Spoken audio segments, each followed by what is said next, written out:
Ang kwentong ito ay tungkol sa isang bisita sa kasal sa lugar ng Palawan na walang awang ginawang handa. Sino ang kaawa-awang biktima na ito at bakit ito ginawa sa kanya? Welcome to Tagalog Story Files. Kung ikaw ay mahilig sa kwentong krimen, katatakutan, trivias at general knowledge ay huwag kalimutang mag-follow at mag-subscribe. Ang kasal ay isa sa pinaka-importanteng pangyayari sa buhay ng isang tao. Kaya naman ito ay pinaghahandaang maigi bago pa man maganap. Normal sa ating mga Pilipino ang mag-imbita ng mga kamag-anak at mga kaibigan para matunghayan ang selebrasyon ng pag-iisang dibdib ng dalawang taong nagmamahalan. Ngunit sa isa sanang masayang kasalan na naganap sa Palawan, ay nauwi sa trahedya dahil sa kahindik-hindik na pangyayaring naganap na ginawa ni Eladio Baule. Ang bayan ng Nara sa Palawan ay isang maliit at tahimik na bayan. Mayroong magagandang tanawin at likas na yaman dito tulad ng mga kabundukan, beach at mga natural springs. Kaya naman balak sana itong gawin na isang ecotourism destination. Ngunit imbis na ito ay maging atraksyon sa mga turista, ito ay sumikat dahil sa isang kaso ng karumal-dumal na kanibalismo na gumulat sa buong Pilipinas. Si Eladio Baule ay isang magsasaka sa bayan ng Nara sa Palawan. Siya ay 47 years old nang mangyari ang krimen. Noong araw na nangyari ang krimen ay kasal ng kanyang anak na babae. Tradisyon na sa lugar ng Palawan ang sayawan sa gabi bago ang kasal kinabukasan. Hindi rin mawawala ang inuman kapag nagkaroon ng sayawan kaya't hindi may iwasan ang may malasing sa selebrasyon. Noong July 14, 2004, habang umiinom ang mga bisita, isang lalaki ang natumba sa sobrang kalasingan. Siya ay kinilalang si Benji Ganay, 25 years old, pinsan ni Eladio Baule. Sa kanyang pagkatumba ay nahawakan niya ang ng babaeng ikakasal na anak ni Eladio. Hindi malaman kung ang pagkakahawak ba sa ng bride ay sinadya o aksidente lamang. Ngunit dahil sa pangyayaring ito ay naganap ang krimen na hindi inaasahan. Gawa ng sobrang galit na naramdaman ni Eladio dahil tila nabastos ang kanyang anak na ikakasal sa nangyari, ay tinawag niya ang kanyang anak na lalaki. Ang kanyang anak na lalaki ay kinilalang si Gerald Baule. Siya ay 21 years old noong panahong iyon. Tinawag rin niya ang kanyang mga kaibigan na sina Sanctuary Peke at Junie Buyot na parehas 36 years old noong mga panahon na iyon. Silang magkakaibigan ay langwa sa alak dahil sa dami ng kanilang nainom. Nag-usap-usap silang magkakaibigan at inaya nila si Benji na sumakay sa tricycle para kumprontahin sa nangyaring panghihipo. Nang sumakay si Benji ay dinala nila ito sa isang liblib na lugar sa bayan ng Nara.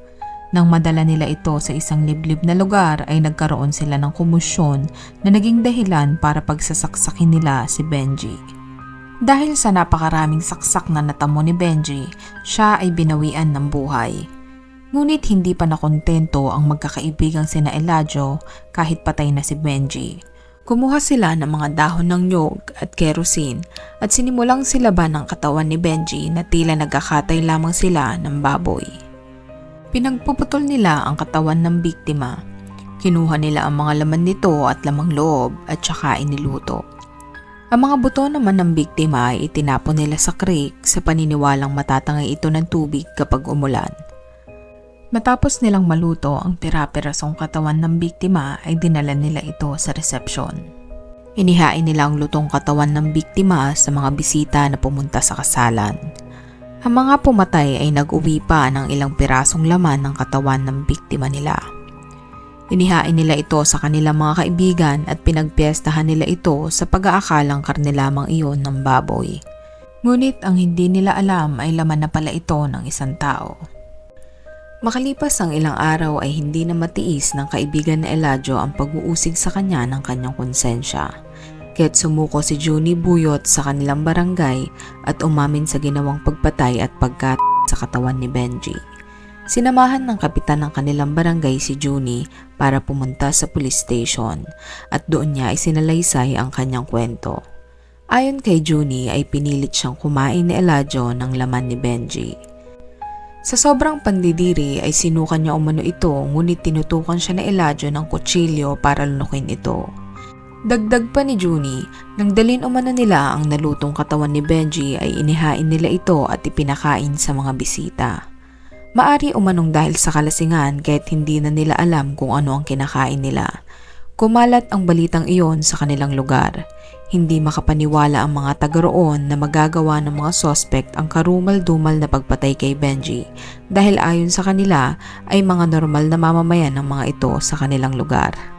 Ang pagpatay kay Benji ay ang kauna-unahang kaso ng kanibalismo sa bayan ng Nara. Malaking palaisipan pa rin sa mga pulis ang nangyaring pagpatay kay Benji. Tila hindi sila makapaniwala na dahil lamang sa maliit na bagay at hindi pagkakaintindihan ay nauwi sa trahedya. Inireklamo ng tourism officer ng Nara na si Reynaldo de la Rosa ang nangyaring krimen sa bayan na ito. Kumalat din ang balita mula sa media tungkol sa kanibalismo na naganap sa bayan. Ayon kay Reynaldo, hindi detalyado ang mga media reports na lumabas tungkol sa krimen na naganap. Nagmukha daw tuloy parte ng kanilang kultura ang kanibalismo. Naglabas din ng statement ang dating mayor ng Nara na si Lucena de Maala kung saan sinasabi na isolated case ang naganap na krimen at bukod doon ay wala ng iba pang kaso ng karahasan na naitala sa kanilang bayan. Ang naganap na krimen ay nagdulot ng mga haka-haka. Marami ang napatanong kung grupo ba sila ng kulto o kung meron pa ba silang ibang biktima. Matapos ang confession ni Junie sa krimen na naganap ay hinuli ng mga otoridad ang mag-amang Eladio at Gerald Baule at sila ay kinulong. Sinusubukan din silang kuhanan ng litrato ng mga photographer subalit sila ay umiiwas at ayaw pakuhaan ng litrato ang kanilang mga mukha. Binalaan din sila ng kanilang abogado na manatiling tahimik at huwag sumagot sa mga katanungan ng media. Ngunit nang siya ay tanungin ng isang press, sinabi ni Eladio na wala siyang alam sa sinasabi nila at masyado na raw malaki ang kahihiyan na sinapit nila.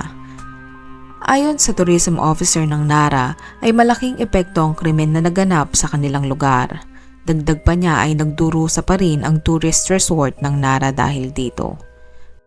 Malapit na raw sana nilang isulong ang step-up promotion para sa kanilang mga beach, waterfalls, hot spring at mountain trekking. Kinakailangan daw nilang baguhin ang kanilang strategy para matanggal ang bad publicity na dinulot ng krimen. Malaking epekto rin ang nangyari sa mga mamamayan ng Nara. Maraming tao daw ang nagsasabi na ang mga tao sa bayan ng Nara ay cannibals. Ang mga ganitong pangyayari ay bihira at hindi sumasalamin sa kaligtasan ng isang lugar. Tandaan na ang kanibalismo ay isang immoral na gawain at pinagbabawal sa Pilipinas. At ang kaso na ito ay masasabing isang isolated case at hindi makakabawas sa likas na ganda ng bayan ng Nara.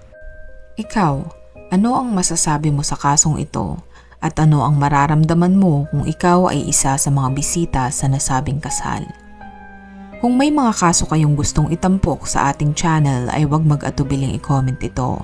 At kung nagustuhan mo ang video na ito ay huwag kalimutang mag-like at mag-subscribe. Huwag din kalimutang i-on ang notification bell para maging updated ka sa mga bago naming videos. Thank you for watching.